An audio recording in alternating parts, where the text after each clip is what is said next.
Welcome, everybody.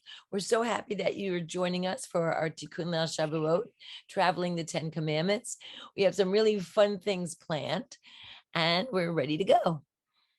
Okay. So I'm thrilled to be here with everybody. This is a very exciting pre-Shavuot for me. And we're going to start our evening with a very interesting video. It's of the Hurva synagogue in Israel. And the word Hurva means ruin. And because its reconstruction in the early 19th century was begun and then it was abandoned in the middle of reconstructing. It was finished in the 1850s, but the dome was badly damaged during the Battle for Jerusalem in 1948. It was not until 2010 that the synagogue was restored to its former glory. And it's now used as a place of worship, a place of study, and also a tourist attraction. So as you're watching the video clip, try to look out for the curtain on the ark, which says, "If I forget you, Jerusalem, let my right hand wither," and the chair, which says chair of Eliyahu, chair of Elijah. Please enjoy. The Company for the Reconstruction and Development of the Jewish Quarter and the Jerusalem Development Authority welcome you to the Hurva Synagogue, a magnificent building restored in 2010. This model shows us the appearance of the old synagogue, inaugurated in 1864. At that time, it was the seat of the Ashkenazi High Rabbinical Court.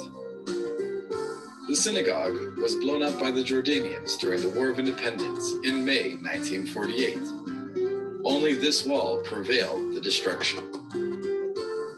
The synagogue was rebuilt in its original style as part of the Jewish Quarter Reconstruction Project.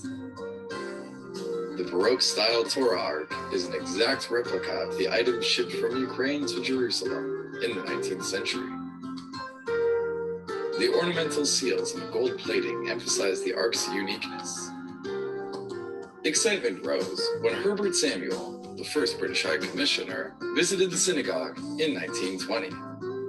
Also, the ornaments were precisely restored, like the hanging lights and wall paintings that depict holy sites, Tiberias, the Cave of Machpelah,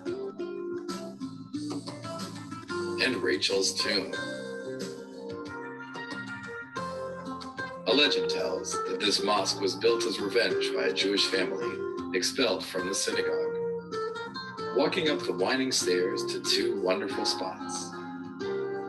We stand first at the upper balcony inside the dome, where we feel the synagogue's dimensions, 24 meters from floor to ceiling. We proceed to the observation deck with a 360-degree panoramic view of Jerusalem. When looking east, we notice the Temple Mount and golden Dome of the Rock. Further on, we see Mount of Olives and the Jewish Cemetery. Out west, the Christian Quarter and Church of the Holy Sepulchre. The Hurva Synagogue, in the heart of the Jewish Quarter, provides us a unique experience of history, Judaism, and splendid views. I thought that was pretty interesting. I've watched it a couple of times, and it was something different and I think very, very nice to commemorate with this video tonight. Now, as you know, the Ark cover says in Hebrew, "If I forget you, Jerusalem, let my right hand wither." And so I'm wondering if you were writing your own words to put on the Ark, on the covering of the Ark, or above the Ark, what words would you choose? So they've got, "If I forget you, Jerusalem, let my right hand wither." But, you know, you have some creative leeway here. What would you put on your Ark cover? Jerry, I see your box lit up.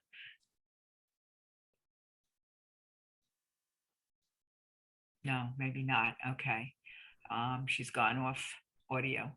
Anybody? Any thoughts on what you'd put on your own Ark cover? Doesn't have to be in Hebrew, and it can be anything you like.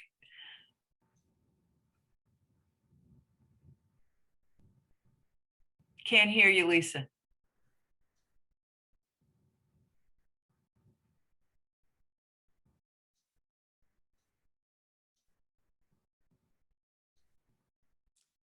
If you can't get your sound on, you could put it in the chat box and we could read it. Yeah, anybody that might want to contribute something to what you would write on the ark. Like if you had your own sanctuary and your own ark, which is very appropriate since we're thinking about getting the 10 Commandments and the Torah is in the ark. Lisa She says, put, "This is my God, my people." Thank you, Lisa. That's great. That's really great. This is Lori, and I would say a lot, we are a light unto the nations. Oh, beautiful. That's great. So far, we've got two great ark covers. We need two arks in this sanctuary coming up. Anybody else have any thoughts what you'd put on your ark cover?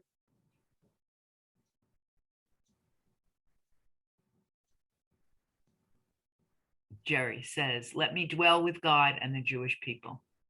Oh, beautiful. I would put, "Listen to the words of my heart," because that would be on the ark cover, standing before the Torah on the bima.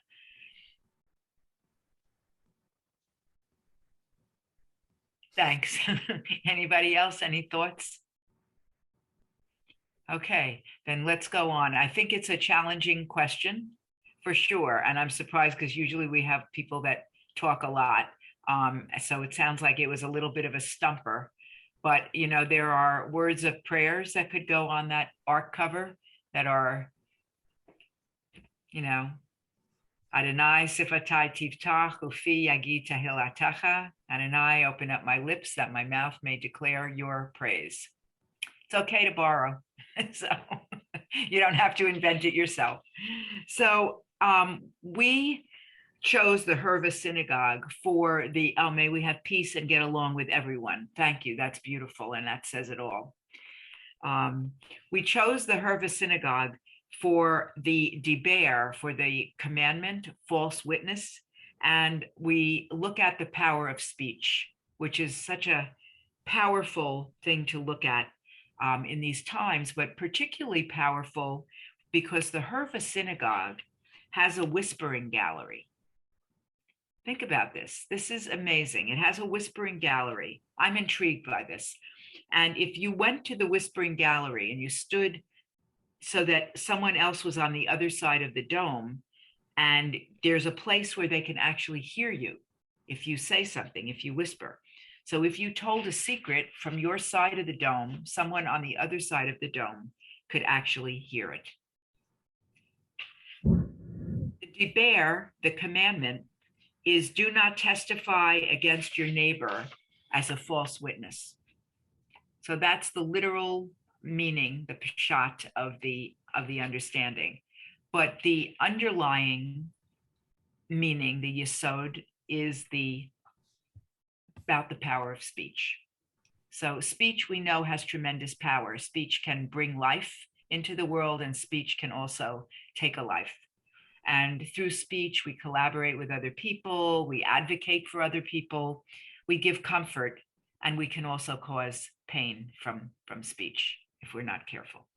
So we have a text from Genesis to look at. We have source one from Exodus, the Diber, the actual commandment, do not testify against your neighbor as a false witness. And we have source two from Genesis 2. The Lord God formed man from the dust of the earth. He blew into his nostrils the breath of life, and man became a speaking being. So I don't know if it's just that I'm getting older or I'm getting more involved in Torah study, but this second source from the translation of Genesis is, I find it very meaningful and very deep, that just to have, be formed from the dust of the earth, as if that wasn't enough, but then to get the breath of life and get the breath of speech, be able to speak. So speaking of speech, the power of speech, what are the most important ideas or words that you live by? They don't have to be Hebrew words. What do you live by? What is your mantra for life? Norma? My mantra these days is My spirit is my soul, and my soul is the breath of God. Amen. Can you hear that sound? Beautiful. Beautiful. That should be on the refrigerator, Norma. You have to like make a little thing and laminate it. Next to your kavanah. Thank you. Yes, I saw my kavanah has a place of honor. Thank you. Anybody else? What words or ideas do you live by? What carries you through in good times and in bad times? Marcia, unmute. Love and kindness. Thank you. Beautiful, simple, and so important. And Gloria put up, Da lifnei ata omed, know before whom you stand. Very important. Others, anybody else? Lori. I would say gratitude and patience, two of the midot from our Musar studies. Yes, two of the midot that we have studied together. Absolutely. Thank you. And Lisa put up, my family keeps me whole. Thank you. Yes, mine too. Yeah, others, anybody? And if you're not speaking, please mute once you've spoken so we can keep everyone, give everyone a chance. To love your neighbor as you love yourself. Love your neighbor as you love yourself. Yeah. Would that would happen, Diana, in more widespread, it would be great. Oh, the thing is, my girlfriend and I, we have fights a lot of times, but we always make up. Yeah. So, it's a good thing. And that's someone that I met here virtually, and I didn't know she was in the next town, and we're best of friends. We even get together with our families and our husbands. We went out once out to dinner. So, I mean, you try to be friendly to all. And, even if somebody says something bad to you, you try to learn to ignore it and do your best. That's what I've been doing. Because there are people who say nasty things to people and don't realize it. It hurts their feelings. Yeah, you need the awareness. You need that other level. So I try to take it and grin and bear it. One of the other sayings that is in Pirkei Avot that is a great teaching that I think about living by is do not separate yourself from the community. And I think that is a really important sort of mantra to live by, or words to live by, because I think it's hard to stand alone, and to not stand with the support of a community, community being friends, family, all kinds of groups that you might be involved with, Zoom groups, all of them, they're all communities. And it's hard to really separate from your community. Francine? You're muted. You're muted. Wait, don't say anything till you unmute so we can hear you.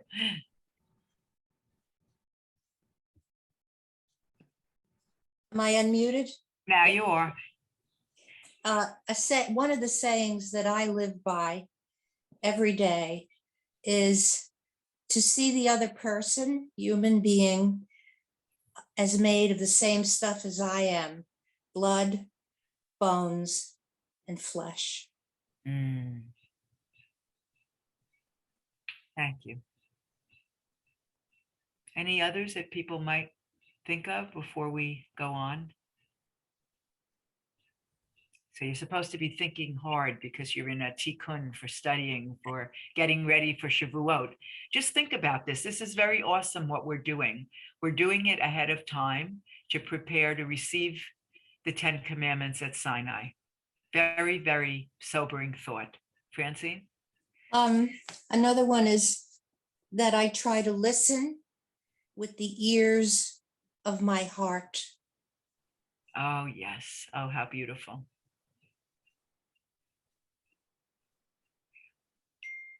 Thank you. You're welcome. Okay, anybody else? So let's go on and let's see what we've got. And this deber is the do not covet one. Do not covet guides us to not want, and certainly not to act upon our desire to acquire things from others that they do not want to give up. That's the sort of the Peshat level. That's the literal level. The underlying level, the Yesod, is gratitude, to recognize and appreciate all of the good in our lives.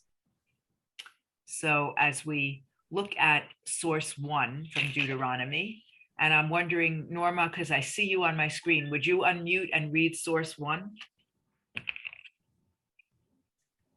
Deuteronomy 5:18. And you shall not covet your neighbor's wife, nor shall you desire your neighbor's house, his field, his manservant, his maidservant, his ox, his donkey, or anything that belongs to your. Ben Zoma would say, who is rich? One who is happy with his lot. So they're connected.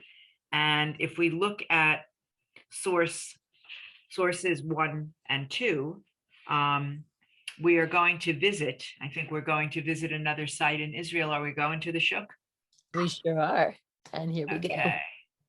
Every big city has its urban police, the places where people from all walks of life meet, shop, eat, and relax. In Jerusalem, it happens at the Machane Yehuda market. Here are 7 things you probably didn't know about Machane Yehuda. This is one of the most diverse markets in the world. Middle Eastern food next to European food, Jews side by side with Arabs, East with West, and tourists from around the world. This market is full. At the end of the 19th century, a Sephardic Jewish family purchased the lands and offered local Arab farmers to sell their produce there. This was a story of true coexistence. Jews took us some Arabic, while Arabs took on some Yiddish and Hebrew. The market is filled with many different restaurants and cafes. You have Middle East and North African cuisines, including Iraqi, Yemenite, and Moroccan, as well as East European and Latin American places. This market actually has its own app, the first of its kind in the world, which takes you on a personalized culinary tour. At night, the market transforms from a shopping center to an epic nightlife scene with dancing, parties, and really good beer. Meet the Etrog man who makes fresh squeezed juice from Etrog and Gauch fruits, which are sure to make you feel like you're on cloud 9. The shutters of all the shops at the market have been brought to life with amazing graffiti art. In 2000, when there was talk of turning the market into a regular old mall, Jerusalemites strongly opposed. Hey, who can blame them? Thank you.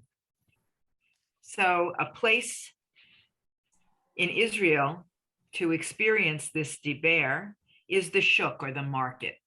It's a great, really nice, that was a great video.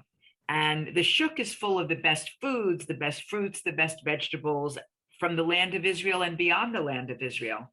And part of the fun of buying in the shuk is finding the best deals. You know, what can you get? What's the best bargain you can get?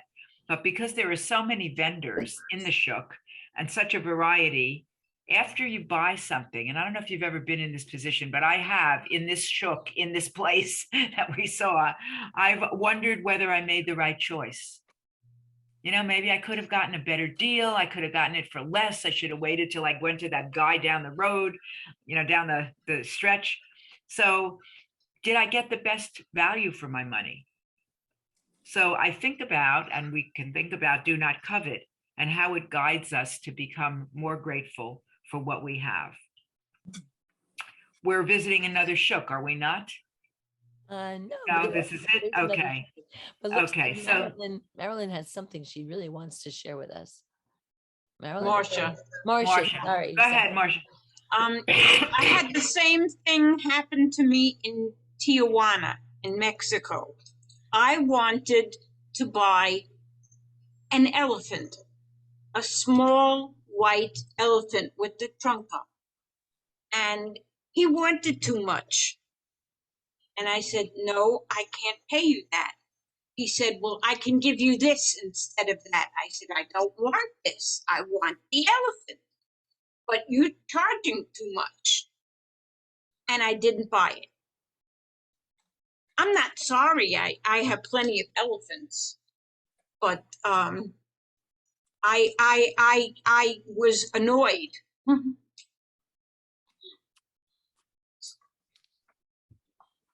Muted, sorry. Anyone else have similar experiences of, you know, did I get the best price? Could I have done better?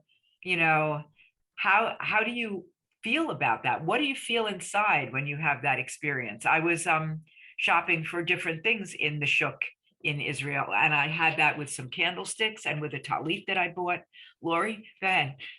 I just think if the price seems fair and maybe I could get it for $2 or $3 less at another spot, I sometimes think better to pay the extra $2 or $3 now, because maybe I have a little bit of extra flexible spending money. And this person may have more greater need I do. And I might give dollars to a person on the corner for, just to help them. So maybe it's not about the best deal. Maybe it's about that few-minute relationship I have. And that's what I tell myself when I bought a pair of silver earrings when I was in Greece. And I thought, I know I should be bargaining and he should be coming down for this price. And I was frustrated, and I just stopped and thought, I'm an American and I'm on a vacation in Greece. This man made these earrings, let it go. And I probably paid more than I needed to. They're beautiful earrings. And I did see other silver earrings as I went by, other places. And maybe they were a little more, a little less, but sometimes I just have to let that go, or I won't be able to enjoy my trinket that I bought, because I'll always think I probably got taken by that and paid a few dollars too much. And I just think I'm so lucky I live in a place where I have extra money that I could. And that's nothing against you and your elephants, because it's okay to have the experience that you had. And I'm sorry that I don't want to make a comparison in any way that's negative, but that's kind of how I sometimes let it go and justify. And you know what I was thinking, Francine, hang on one second. I was thinking as you told that story about the earrings, how you had an opportunity as a grateful tourist to give a gift to that craftsman, because you gave a little bit extra and it was a reward for the work that either he did or, somebody he, hired did. So that's really a blessing. Francine? So I have often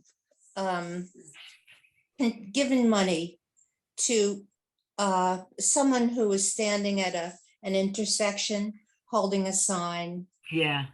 And I've done that frequently.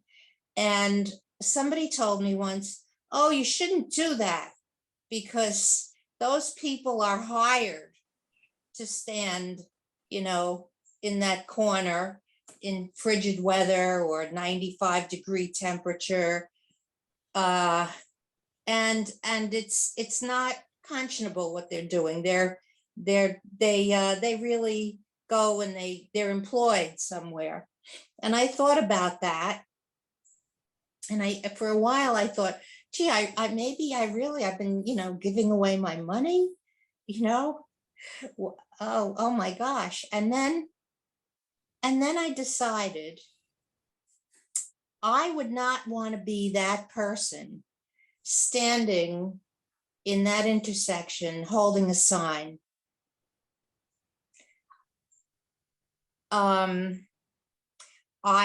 I believe that the person standing there is not in a good place financially and every other way. So I erased the thought that I shouldn't do that anymore, because I have confidence in my feeling of that I'm doing the right thing. So. Thank you for sharing that. Thank you Sure. very much. That was very heartfelt. I could see that. You share that. So other thoughts on this, Norma? I just want to pick up on something that Francine said. This Memorial Day weekend, we were having, I was part of a service for it, and the local state representative made beautiful proclamation for me to hand out to our veterans. And we had a few left over. And as many of you know, I go into the woods to the homeless. We brought these papers these proclamations into the woods to the homeless veterans. And they were so grateful to be remembered, to be acknowledged, to be thanked, that grown men were crying in gratitude. And here they are living in the woods because they suffer from PTSD, or they could not get services from Veterans Affairs, et cetera, et cetera. But so when you talk about, you never know who's standing on that corner. You don't always have, it could be somebody that's set up, but more likely than not, and I agree with you, Francine, we don't know what place they are in their lives at that given time. Yes. And nothing was more heart-wrenching than watching grown men cry, clutching a piece of paper and saying thank you. And I really appreciate your story, Norma, because my older son is a doctor who started in the Air Force and was sent to Iraq. And he worked in the emergency room on Balad Air Force Base with mass casualties, and had to do things like tell someone they lost their leg, or they were being sent to Germany because they couldn't stay in Iraq anymore. They had to have special care and special surgery. And I know that those experiences affected him very, very deeply, to the point, he looks very put together, and he is. However, I've seen him cry in regard to experiences that he knows that he brought back with him that have affected his soul for the rest of his life. So, thank you.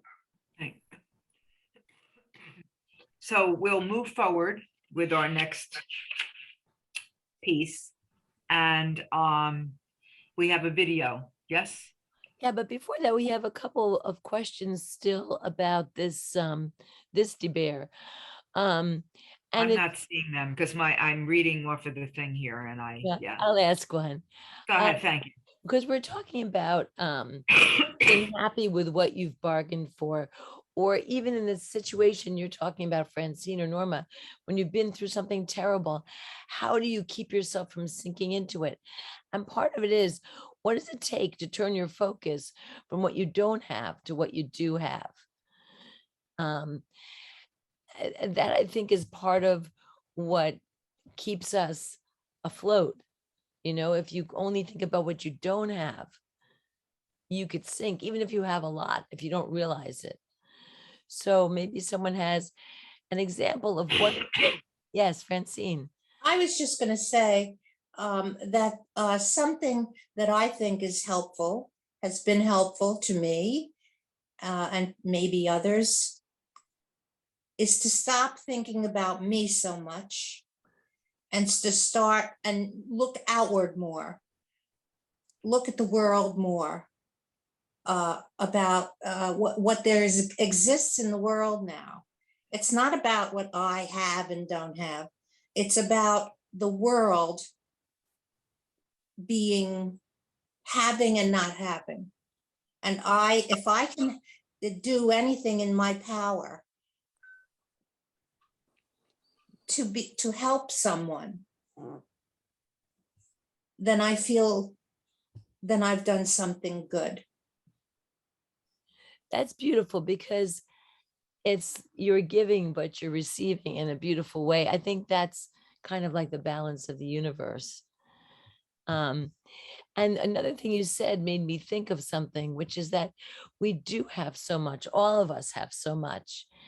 And do you think it's harder to be grateful for what you have, when there is so much out there? Is it difficult to be grateful when you have more options?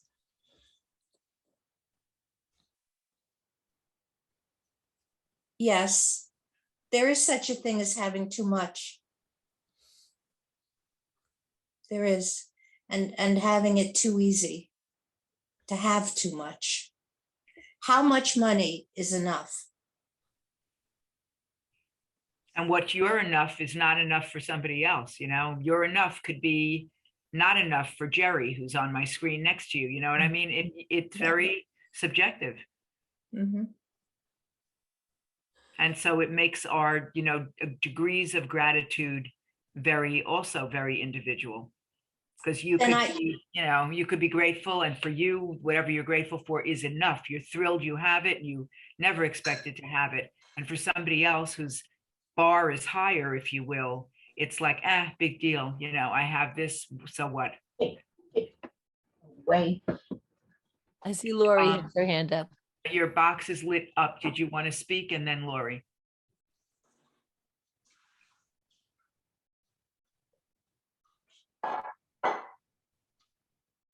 Okay, Lori, go ahead.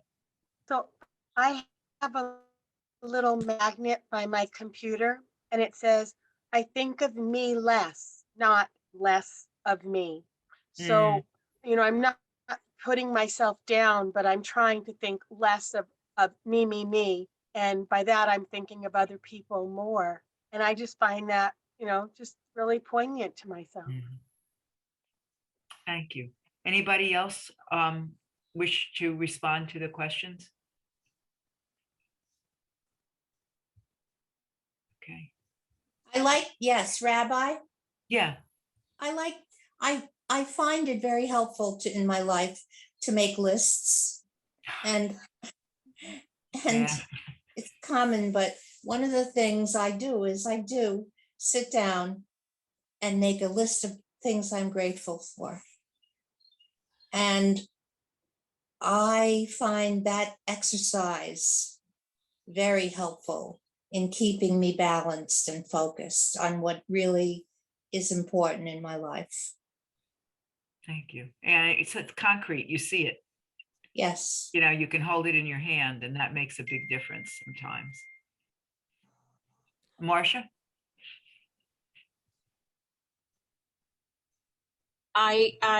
Francine, you reminded me, I do make the same kind of lists.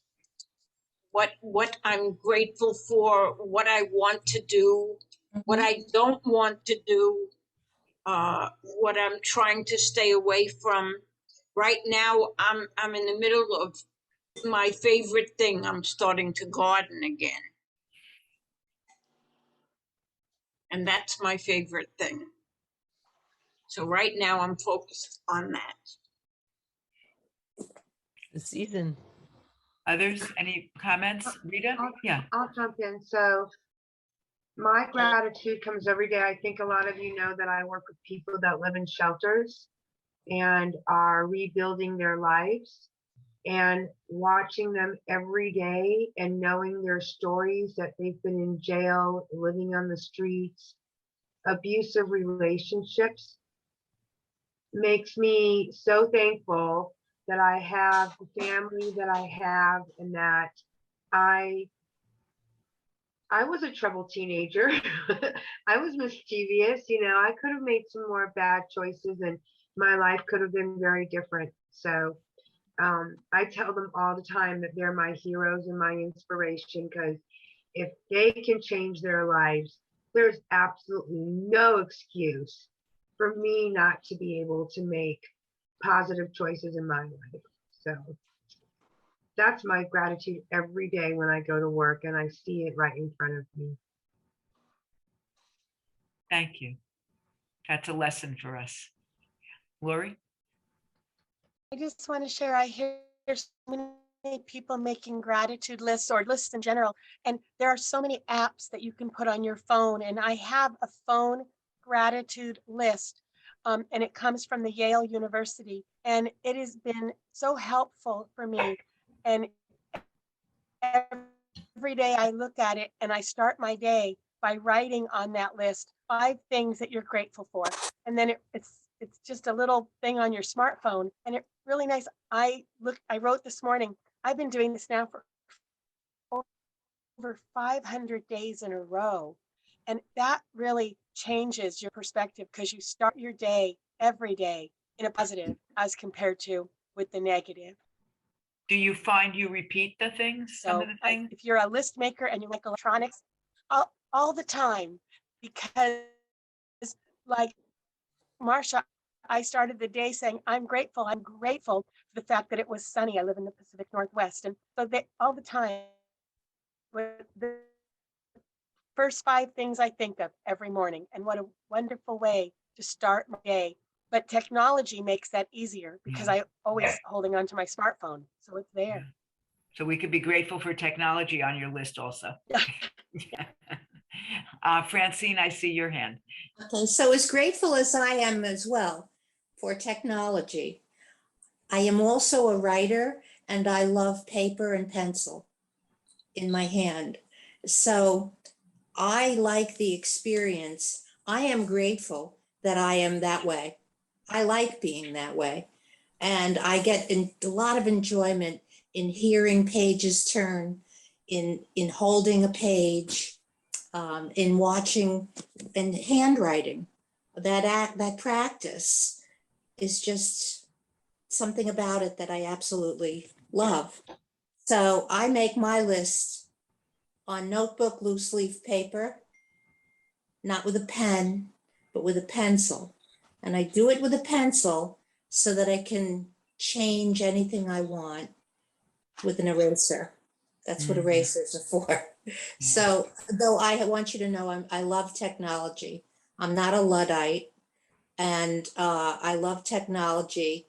But that's what I have to say about that. Thank you. And Norma posted, I just want to read this from the chat. Her gratitude list becomes her affirmation list each day. Yes. And I thought that Yeah. that was, and we had a posting earlier from the Shuk from Gloria that says she had the same experience in Israel and Mexico. And I know that I pay more, but attribute it to blessing the land rather than someone taking advantage, which is a wonderful way that's truly a blessing to do that.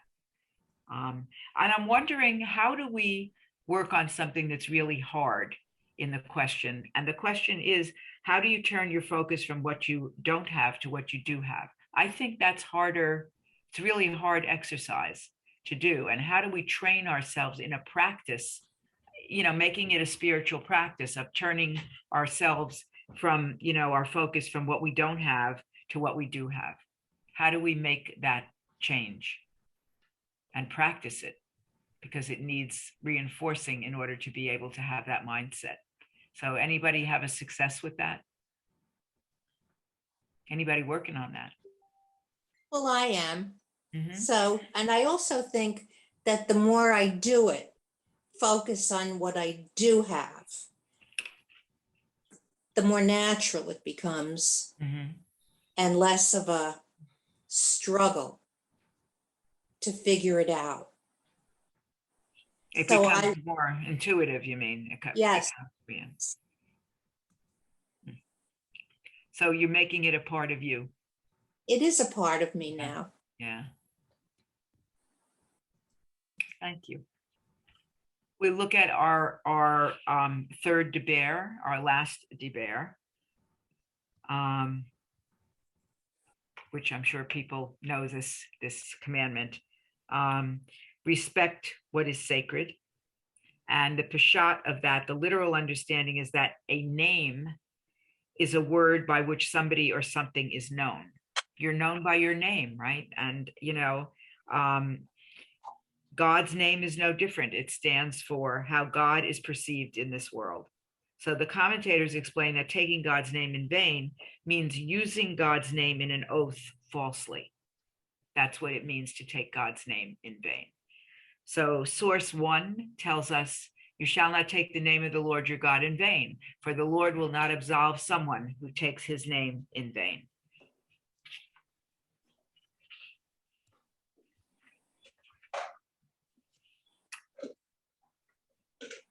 think on this for a minute. And, the principle is that, not swearing in God's name in vain, that guides us about how we should use God's name. How do we use God's name in speech? Are there guidelines? Is there a proper procedure? Is there a proper way to do that? When God's name is written or something is dedicated to serving God, these are things that need to be respected. The Siddur, the Tikkun, the Chumash, the Torah scroll, all of these things and more. I mean, those are just a few examples. We know that we don't put them on the ground. If you see somebody taking a prayer book and they put it on the floor when you're sitting praying, you're not supposed to do that. You pick it up. Or papers that have God's name on them, they go in a geniza to be buried. You don't burn them or throw them out in the garbage.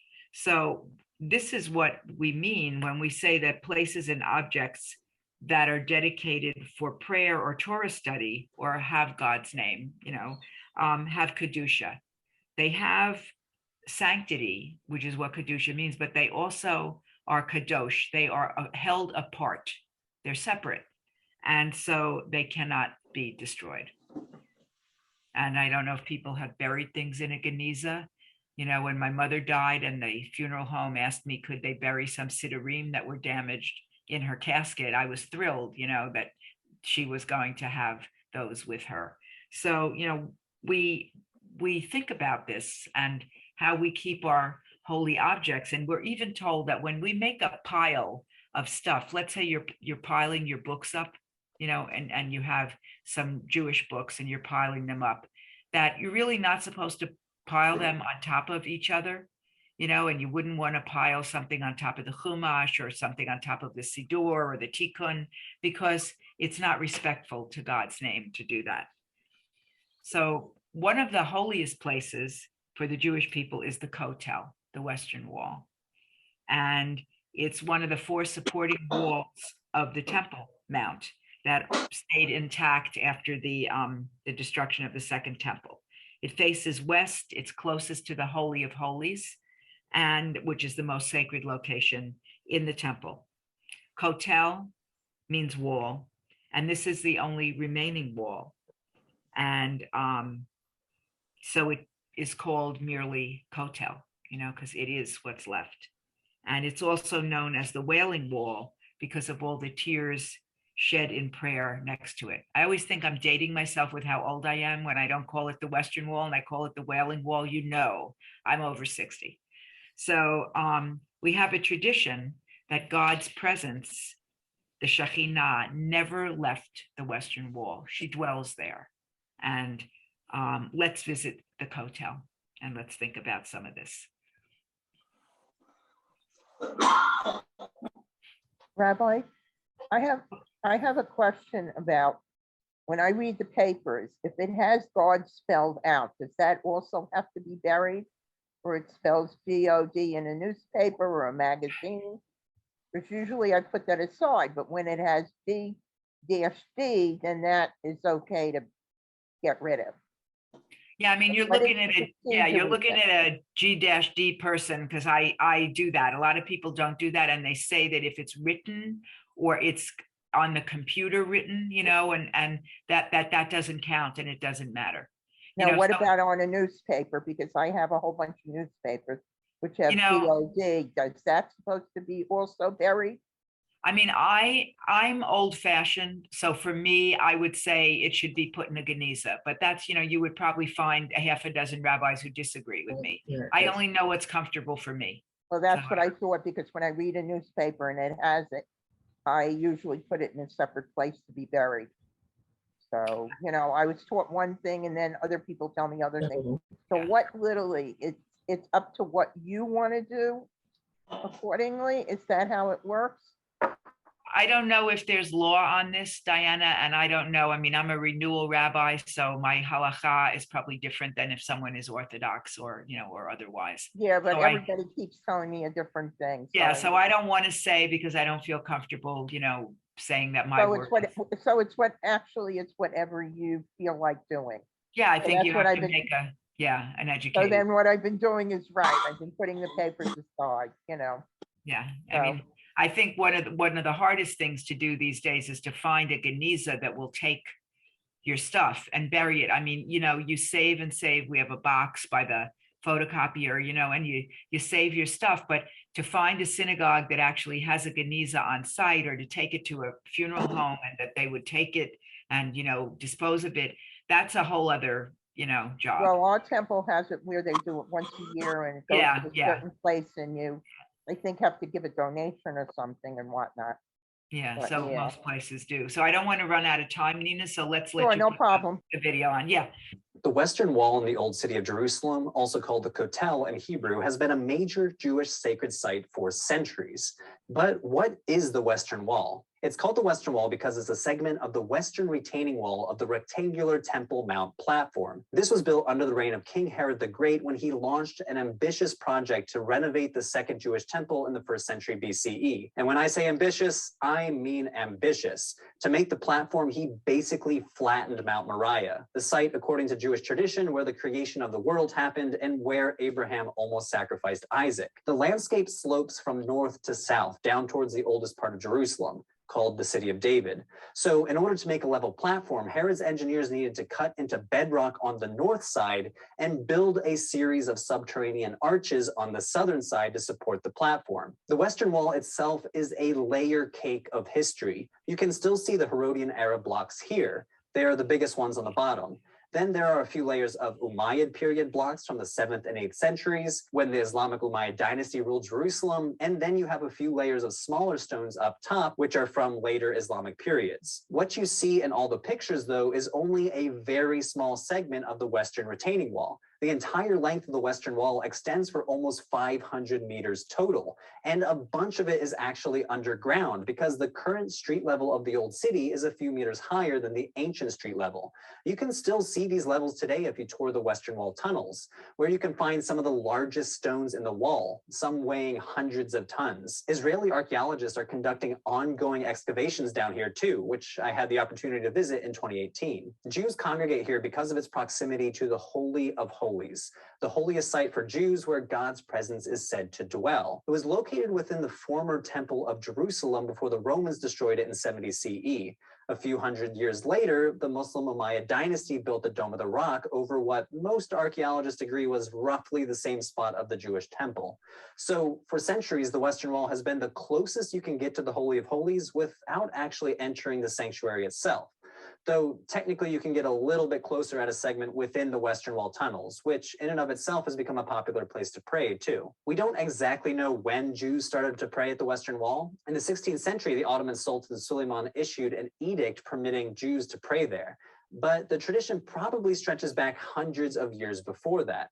Early Christian sources from late antiquity describe Jews praying around the ruins of the temple, though we're not exactly sure if these texts are specifically talking about the Western Wall itself. But today, when we say the Western Wall, we generally mean this specific segment, which is now an open-air plaza that can hold about 60,000 people. Though a lot has changed in just a century since the founding of the State of Israel. If you look at photographs from the early 20th century, you can see that access to the Western Wall was possible only through a narrow alley. This was because the buildings comprising the Moroccan Quarter, an Arab neighborhood founded in the 12th century, were built basically up to the wall itself, as you can see from this old photograph. Following the Arab-Israeli War of 1948, Jordan had control of the eastern part of Jerusalem and restricted Jews from accessing the Western Wall. But during the Six-Day War in 1967, the Israeli army defeated the Jordanians and then, in a controversial move, leveled the Moroccan Quarter and displaced its residents within a few days. This created the open layout of the plaza that we see today, but it remains a sore spot in the history of the Israeli-Palestinian conflict. Today, millions of people visit the Western Wall each year, and during pilgrimage holidays like Passover, Sukkot, and Shavuot, upwards to 100,000 Jews visit it each day. Historically, these were holidays when Jews would travel to the temple to make sacrifices. And although animal sacrifice is no longer practiced, many Jews still travel to the Western Wall to pray during these holidays.